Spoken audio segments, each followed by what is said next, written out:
Pensa só. Quem nunca sentou na cadeira do dentista com aquele friozinho na barriga pensando, e se a anestesia não pegar? Pois é, aquele momento tenso da agulha, a espera e nada da boca ficar dormente. É um medo super comum e hoje a gente vai finalmente entender o porquê disso acontecer. Vamos desvendar juntos esse mistério? Então, vamos lá, direto ao que interessa. A pergunta de US$ 1 milhão é essa. Por que aquela picadinha que devia ser nossa salvação contra a dor, às vezes falha? E olha, a primeira coisa que a gente precisa tirar da cabeça é que a culpa é do dentista. A resposta é bem mais complexa e, na verdade, fascinante.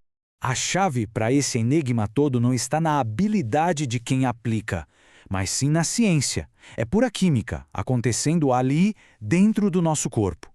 Pensa numa verdadeira batalha invisível, um cabo de guerra em nível molecular. É isso que decide se a anestesia vai funcionar ou não. Certo? Então bora mergulhar fundo nessa ciência. Para a gente entender de vez por que uma anestesia falha, o segredo está numa sigla de 2 letrinhas que a gente aprendeu na escola. pH. Isso mesmo, tudo se resume à acidez do tecido onde a agulha entra. Bom, o que é um anestésico local afinal?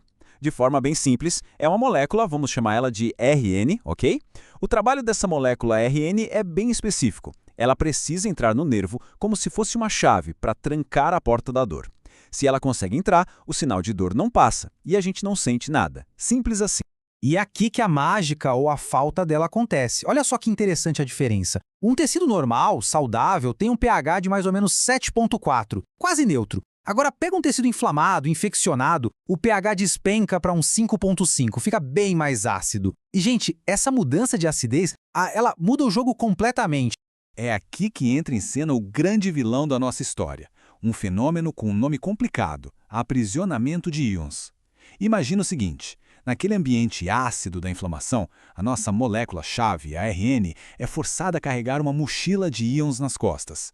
Com essa mochila, ela fica grandona, volumosa e simplesmente não passa mais pela fechadura do nervo. Fica lá, presa do lado de fora, sem conseguir fazer o trabalho dela. E isso não é só uma teoria não, tá aqui preto no branco no manual do Malamed, que é tipo a bíblia da anestesia local. O que ele diz é exatamente isso. Esse tal de aprisionamento de íons não só atrasa o efeito da anestesia, como pode simplesmente impedir que o bloqueio do nervo aconteça. É um nocaute técnico na nossa molécula-chave. Certo. Agora que a gente já entendeu a ciência, vamos ver isso na prática. Nosso primeiro arquivo de caso.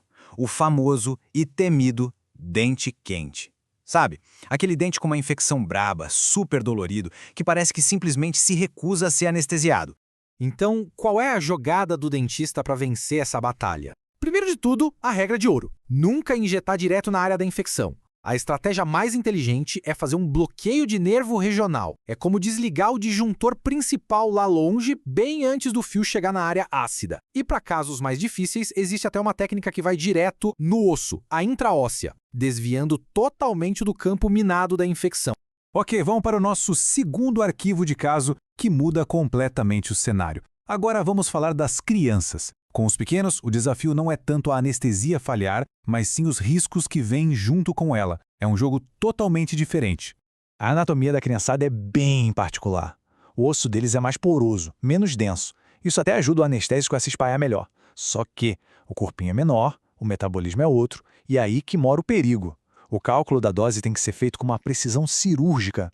E para a gente ter uma ideia do risco, olha esse número. 19,3 miligramas por quilo. Isso foi o pico de dose de lidocaína que uma criança de 13 quilos recebeu num estudo. Sabe o que isso significa? É quase o triplo da dose máxima segura recomendada. É assustador e mostra como o risco de uma overdose em crianças é real.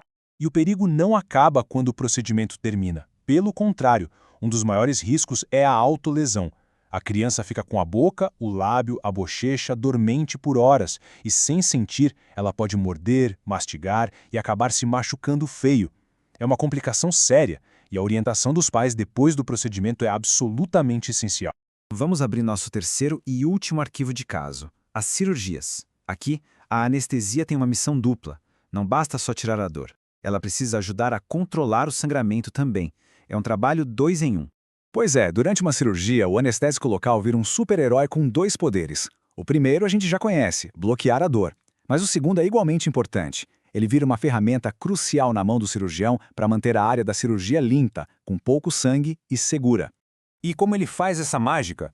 Com um ingrediente extra na fórmula, um aditivo chamado vasoconstritor, que na maioria das vezes é a boa e velha adrenalina.